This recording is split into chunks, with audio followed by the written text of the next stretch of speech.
2007 నుంచి కొంచెం ఎక్కువ పెట్టడం మొదలెట్టారు. కానీ అధికారికంగా కమిషన్ డిసైడ్ చేస్తుంది. అది చేసినా కూడా గవర్నమెంట్ ఏంటంటే రాజకీయంగా ఒత్తిడి వల్ల కానివ్వండి, రైతులకు మేలు చేద్దామని కానివ్వండి, 4 ఓట్ల కోసం కానివ్వండి, అడపదడప పెంచుతుంటారు. ఈ మధ్య కూడా కొంత పెంచారు ఉదాహరణకి. కాబట్టి బేసిక్గా ఏంటంటే ఎవరు నిర్ణయం చేసినా కూడా మార్కెట్లో అమ్ముడుపోని వస్తువు, మిగులు ఎక్కువగా ఉన్న వస్తువు, దాన్ని ఎక్కువ ధరకు నువ్వు బలవంతంగా దీర్ఘకాలం చట్ట ప్రకారంగా కొను అని చెప్పంటే మన డబ్బులతోనే కొనేది, ఎవరి డబ్బులు కాదు. ఈవెన్ గవర్నమెంట్ ఒకవేళ ఇప్పుడు ఎలక్షన్స్ ఉన్నాయి కాబట్టి ఒప్పుకున్నా కూడా అది పడేది సిటిజన్స్ పైన. నరేంద్ర మోదీ గారి డబ్బులు కాదు, ఇది మన డబ్బులే.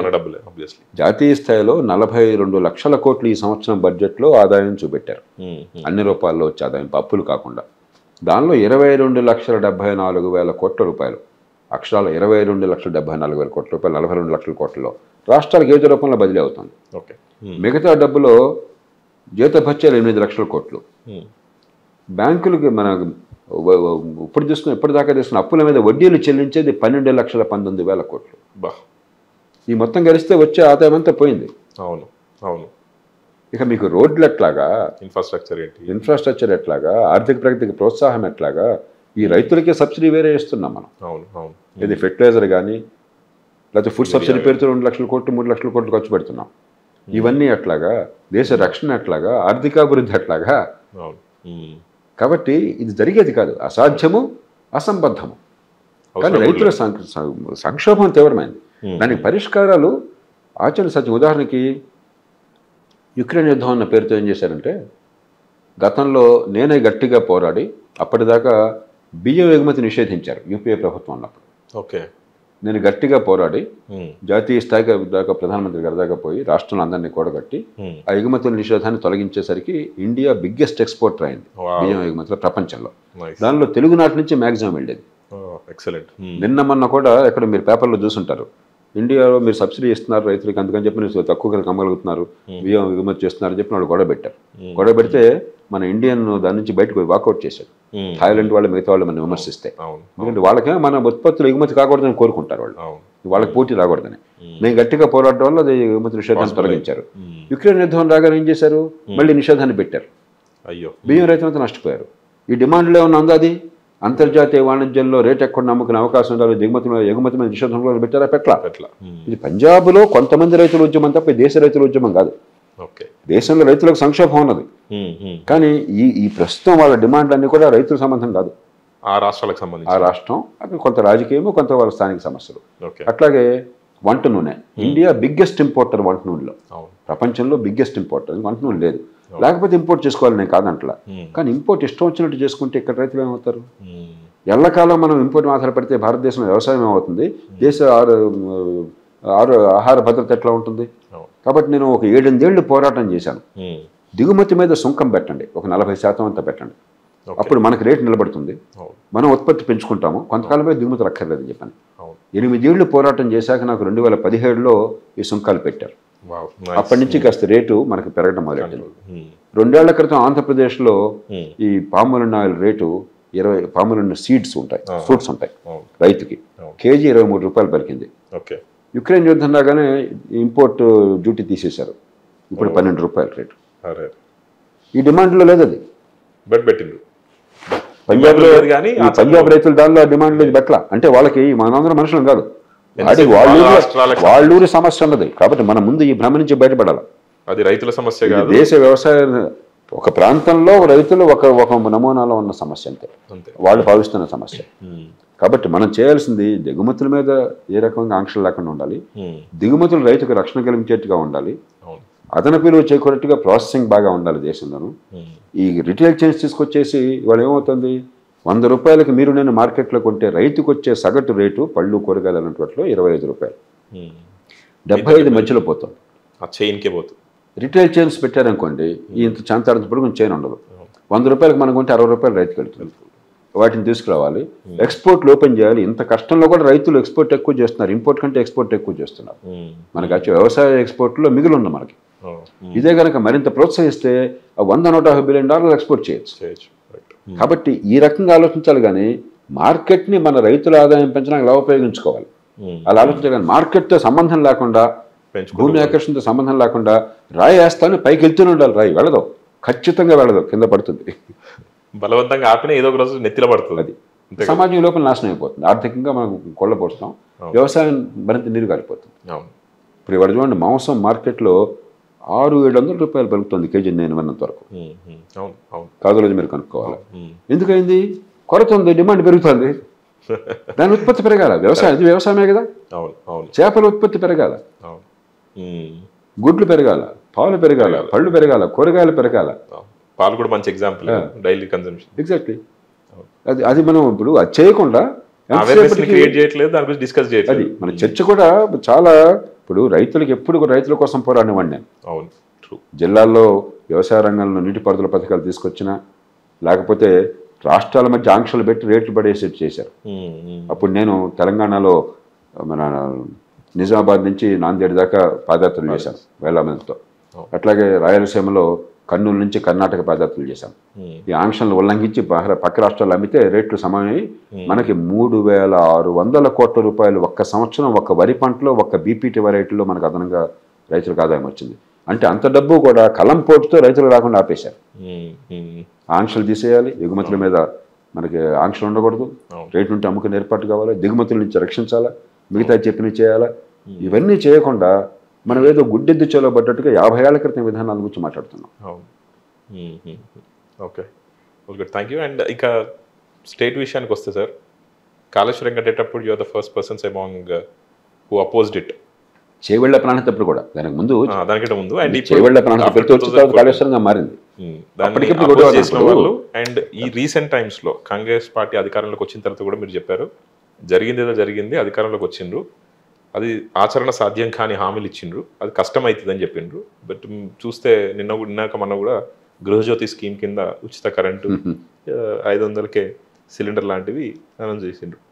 సో ముఖేష్, అందుకనే ప్రజాస్వామ్యంలో, అందులో మనలాంటి పేద దేశంలో, డబ్బున్న దేశంలో కూడా తాత్కాలికంగా అందేటువంటి లాభము, దీర్ఘకాలికంగా మన పిల్లల భవిష్యత్తు కోసం చేసే పనులు, ఈ మధ్య క్లాష్ ఉంటుంది. కుటుంబంలో కూడా ఉంటుంది.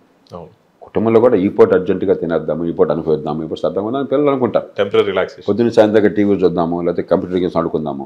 తల్లిదండ్రులు ఏం చెప్తారు, నాన్న దాంతోపాటు చదువు కూడా కావాలరా, నేర్చుకోవాలరా, బాగుపడ శరీరం వ్యాయామం కావాలరా, హెల్త్ బాగుండాలని చెప్తే వాళ్ళు కోపం తెచ్చుంటారు పిల్లలు. సహజం అది. ప్రతి మనిషి కూడా తాత్కాలిక సుఖానికి కొంచెం మొగ్గు చూపుతారు. కానీ తల్లిదండ్రులు ఎట్లాగైతే పిల్లల్ని మనం నచ్చ చెప్పి, సరే నువ్వు సరదాగా ఎంజాయ్ చేయి, అదే సమయంలో నీ భవిష్యత్తు కూడా కాపాడుకోవాలి, ఆరోగ్యం కూడా బాగుండాలి. అలాగే ప్రభుత్వం కూడా, ప్రభుత్వం పాత్ర తల్లిదండ్రులు లాంటివి. తాత్కాలిక అవసరమైంది చేయాలి, అసలు లేదంటే సాధ్యం కాదు. కానీ దీర్ఘకాలం కోసం బాటలు వేయకుండా చేస్తే పిల్లల్ని నాశనం చేస్తున్నాం మనం. మనకి ఏమైంది ఇప్పుడు, ఓ పక్కనేమో పార్టీలు ఎలక్షన్లో గెలిస్తే చాలు దేశమంతా సర్వనాశనాన్ని పరదు, రేపేంటో నాకేం కావాలా, ఈవేళ నేను అధికారంలో రావాలా, అదే పరమ లక్ష్యం.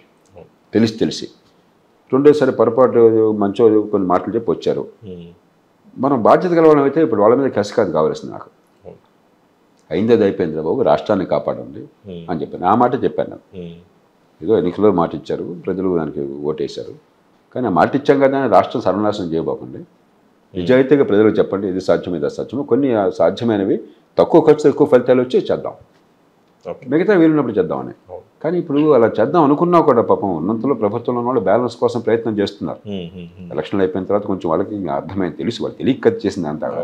అందుకని కొంచెం ఏదో ప్రయత్నం చేస్తే మళ్ళీ ఎవరైతే ఓడించారో వాళ్ళు ఊరుకోరు కదా, పొజిషన్ అయ్యారు కదా. మరి మీరు ఇవన్నీ చెప్పి మమ్మల్ని దెబ్బకొట్టారు కదా, నేను ఊరుకుంటాను. అంచేత ఈ పోటీ రాజకీయంలో ఇవన్నీ ఉంటాయి. అంచేతే ఎలక్షన్ టైంలో రాజకీయం ఎంత నచ్చింది, ఎలక్షన్ అయిపోయిన తర్వాత కొంచెం ఒకసారి మన రాష్ట్రము, మన దేశము, మన భవిష్యత్తు అవగాహన లేకుండా మీరేం చెప్తే దాన్ని నేను వ్యతిరేకిస్తాను, నేనేం చెప్తే మీరు వ్యతిరేకిస్తారు, ఇది కేవలం సంఖ్యాబలం, వాళ్ళ నీడి ఉన్నాడు కొనుక్కోవటం అనుకున్నట్టయితే ఇలాంటివి జరుగుతుంటాయి. సరే, ఏపీకి వెళ్తే డైరెక్ట్ బెనిఫిషియరీ ట్రాన్స్ఫర్ డీపీటీలు ఎక్కువై, అంటే ఎంతసేపు నాకు ఆటో ఉంది 10,000 వచ్చినాయి, మా పిల్లలు స్కూల్కి వెళ్తున్నారు 12,000 వచ్చినాయి, ఈ రకమైన పథకాలు బాగా ప్రజలను ఎఫెక్ట్ చేస్తున్నాయి. సెకండ్ వన్ ఏంటంటే ఇన్ఫ్రాస్ట్రక్చర్ గురించి డిస్కస్ చేయడం కానీ అపోజ్ చేసే పరిస్థితులు కూడా జనాలు లేరు, వాళ్ళు ట్యూన్ అయిపోయినారు.